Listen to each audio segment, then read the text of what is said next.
इंशाल्लाह इस मुल्क की तारीख की सबसे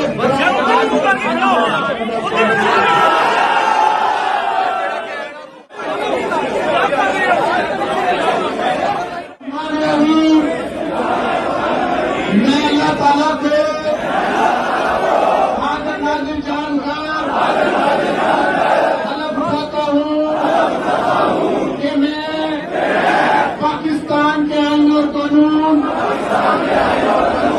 की हमेशा पासदारी करूंगा और ये कि मैं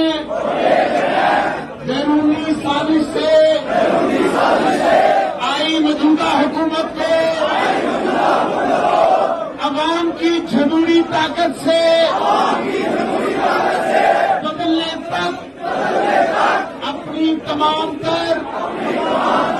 आईनी और जमहूरी जिम्मेदारियां पूरी करूंगा और ये कि मैं विशाल और आजाद पाकिस्तान के लिए अपनी लीडरशिप के साथ